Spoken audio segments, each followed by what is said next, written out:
Hey, Uncle Doug. Redacted. Oh, shit. It's all so mysterious now. I don't know. If only... You know what? I'm going to start a science where I search for things that I don't know that Doug might have said, but presume that they might exist. Right. Yes, there's so many things Doug has left unsaid. Believe me. I'm looking for things that I'm pretty sure he has said, but I don't have evidence yet that he said them. Okay. Is there a way? Crypto-Dougology. That's right. That's what we're going for. Yes, Mark, the study of Doug's fuck-ups. Yeah, it's a deep science. Yes. Well, one assumes the well is deep. The well is deep, and like all conspiracies, it ends with the Jews. Yeah, we're trying to get a few hours on the CERN collider and on the Hubble telescope at the same time, just to establish a baseline. At the same time. Turn the Hubble toward Switzerland. Yes, we're going. That's the only safe distance to the CERN at this level of nightmarish bullshit. So and then grab the level of the collider and just pull it into reverse. That's right. So, gents, now that we've established this, whatever it is, we've covered quite a few woos out for which to watch on our little corner of the audio internet. Yeah. For instance, we've covered trepanation, the drilling of a hole in one's head, naturopathy, the art of doing nothing, homeopathy, which is hoping water remembers some shit, tarot cards, Ouija boards, auras, acupuncture, essential oils, astrology, Gwyneth sneeze the egg out Paltrow, and Deepak fucking Chopra, just to name a few. But aside from being hilarious, pointless, and stupid, what all these things really are is a search, a quest for things unseen, a reach to discover things unknown.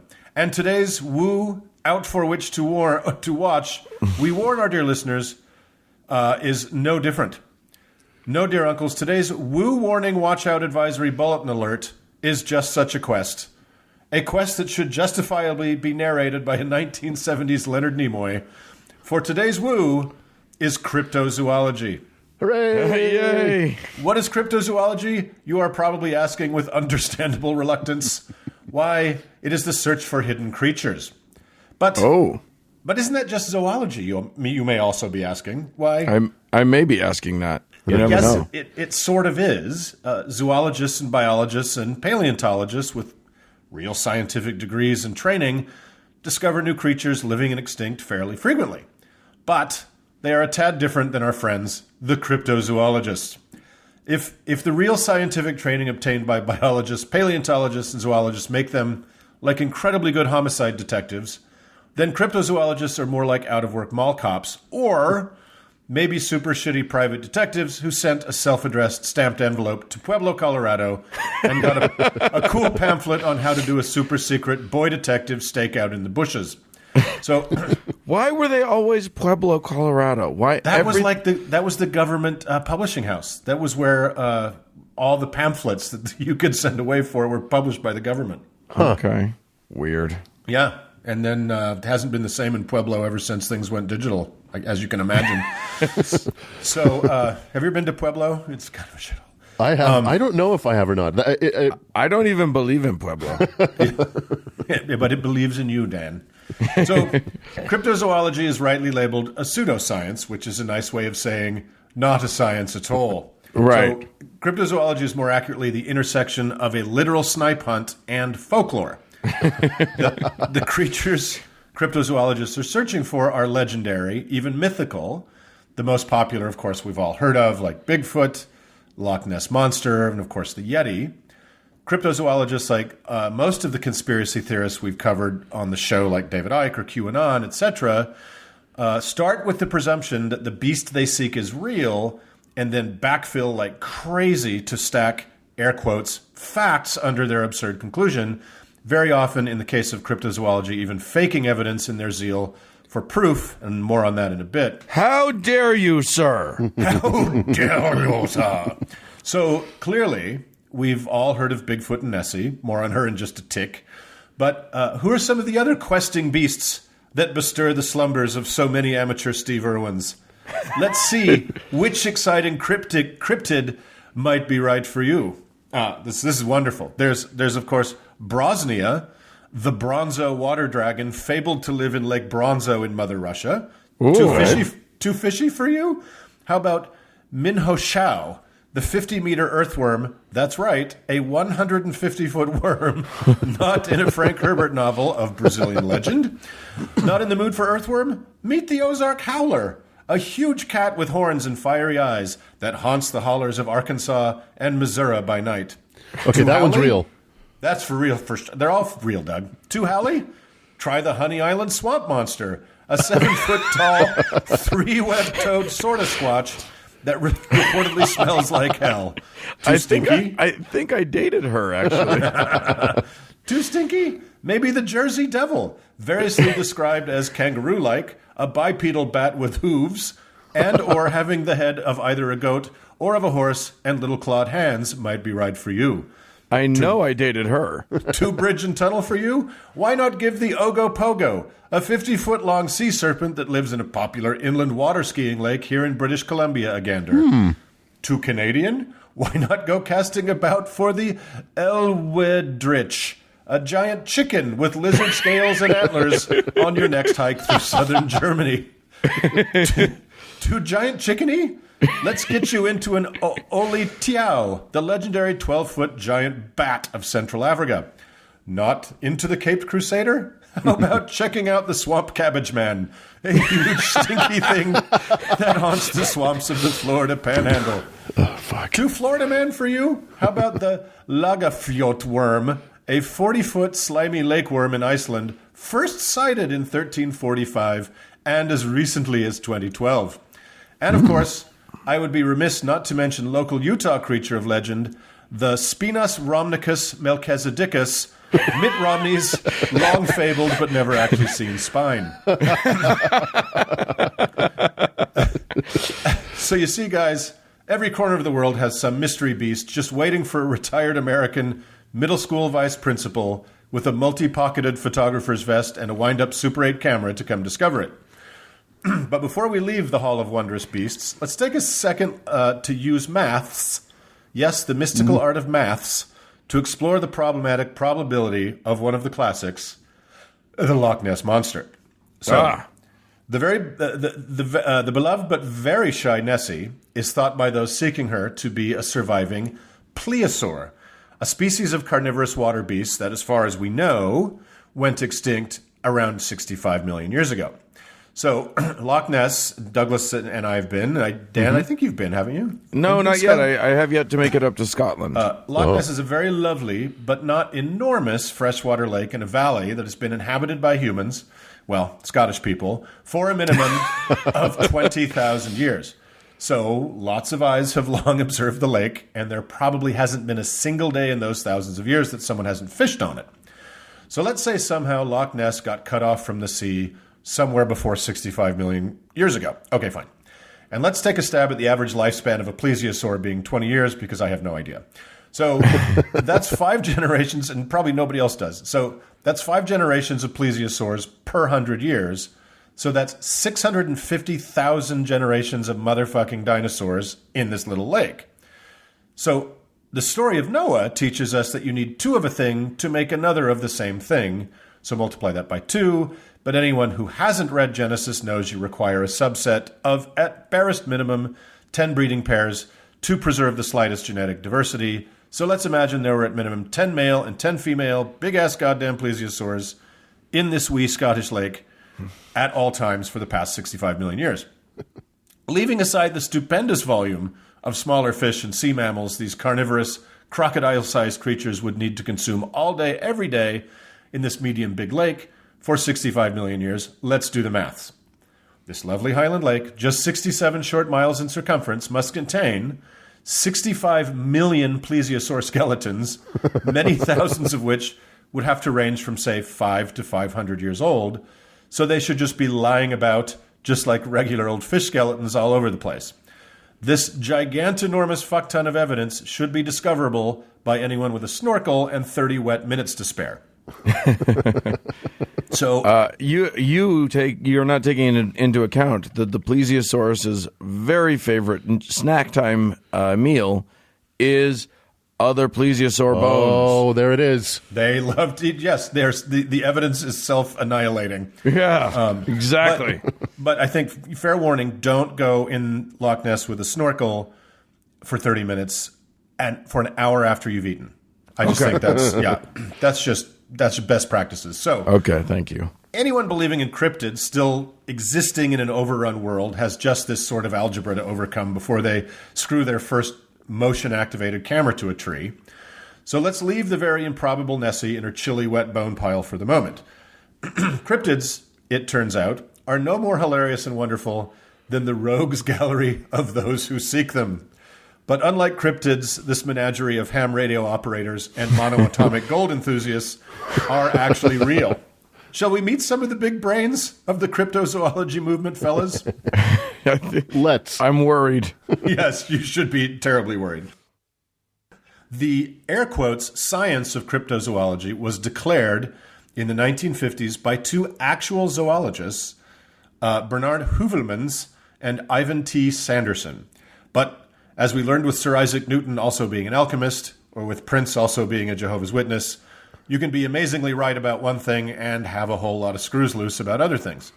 So first, Bernard Heuvelmans. Born in 1916, real zoologist Heuvelman wrote On the Track of Unknown Animals in 1958, which is the most influential work in this exciting field. In addition to earning his doctorate in zoology from the University of Brussels, Heuvelman escaped a Nazi death camp in World War II and survived until the end of the war as a jazz singer in Paris, and he was considered the greatest expert on the teeth of aardvarks in his lifetime. All true. Wow. And all connected, but I'm not going to tell you how. It's all connected. And this is just the beginning, fellas. Of his seminal book, real science writer David Quammen said, Heuvelman's On the Track of Unknown Animals is heavily researched and encyclopedic, but contains leaps of credulity that leave a skeptical reader behind. He also wrote that Heuvelman was known for making overstated claims. Next up, Heuvelman's co-crypto founder, Scotsman Ivan T. Sanderson. Sanderson's father was a whiskey distiller who was killed by a rhinoceros when Sanderson was a boy.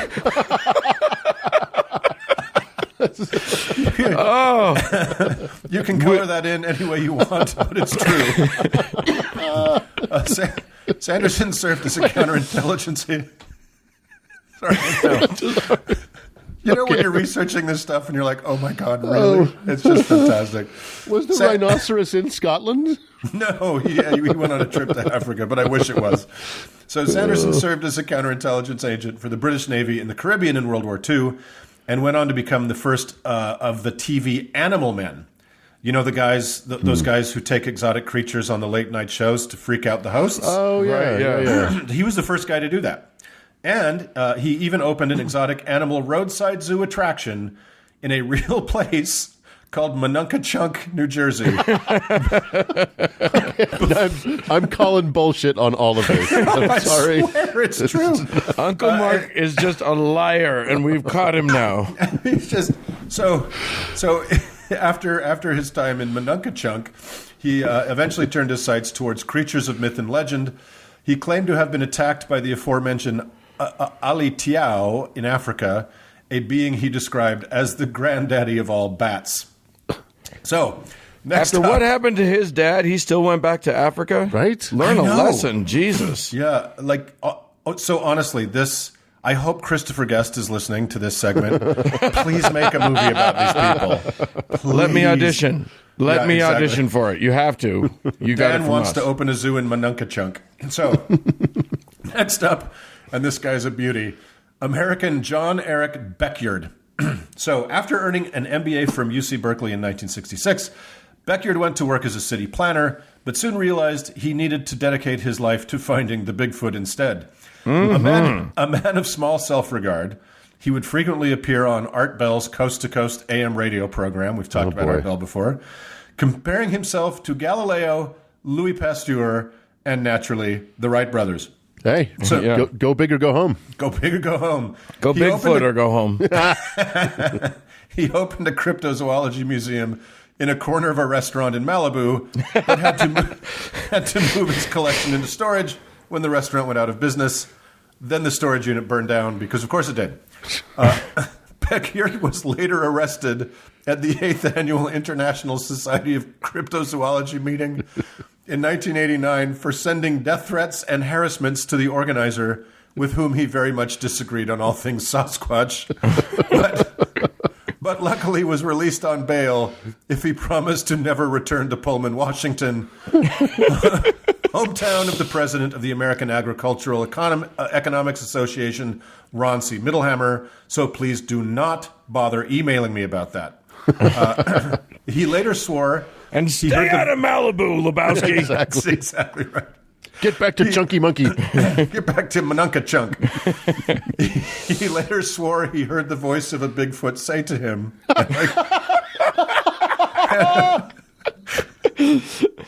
and I quote, "We are not what you think we are. We're here, but we're not real, like what you think is real." End quote. Wow. If ever anyone's delusions, like, I love the thought of someone's delusions actually telling that person, dude, we're not real. Right. Yeah. Just like get over us. Anyway. He also said he saw a Bigfoot on the road 200 feet in front of him, walking with a, and again I quote, loose limbo dance style. And later, he saw one eating apricots near beautiful Vacaville, California, the hometown of Papa Roach lead singer Jacoby Shaddix. Coincidence? It's too explosive a revelation not to not be. So, back to Beckert. He later declared the Loch Ness Monster was a space alien's abandoned pet. I'm going to get through this. With a face like a cat, and a body that, please believe that I'm actually quoting here again, looks like a cross between Halley's Comet and the Concorde jet. So sadly, the world lost this spectacular weirdo when he succumbed to prostate cancer in 2008. If there's any justice in this world, his ashes would be scattered over Pullman, Washington, in one final glorious act of defiance. So I could go on forever with these fabulous loons, including the very controversial Roger Patterson and Bob Gimlin, who claimed to have caught the Bigfoot on that infamous bit of film from 1967 that shook the cryptozoological universe. Yeah. But let's conclude the biography section with one Rick Dyer. Dyer is an odd fellow, so nothing like the rest of this bunch. Right. He claimed in 2008 to have the body of a Bigfoot he dragged out of the North Georgia hills. He presented it at a bizarre news conference, frozen in a huge block of ice. Oh, my God. So that no one can examine. Yeah.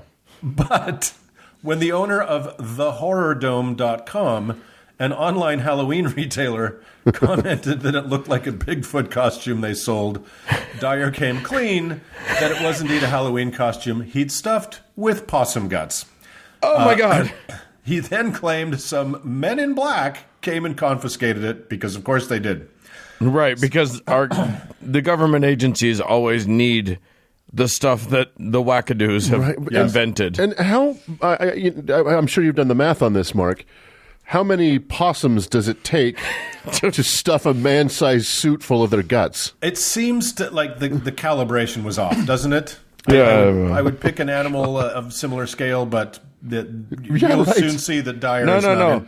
Here's the thing. Possums, dead possums are aplenty. All you have to do is, just take a ride down whatever interstate or country highway you got, and you just scoop them up. You get, well, they're killed by the Sasquatches. You get 20 or 30 of them, and you got yourself a big. Got yourself a stew, baby. You can stuff a gorilla suit.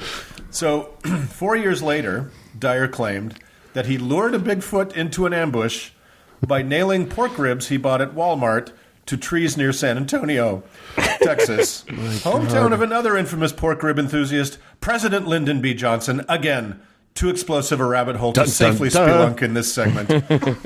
Dyer claims the special barbecue sauce enticed the Bigfoot, whom he then shot twice. He said, air quotes, a university tested the DNA and found it, air quotes, unknown. It's not related to anything. That's how DNA works. Yeah. So he toured the body in a coffin with a plexiglass lid around the U.S. This was just a few years ago, guys. Oh, my God.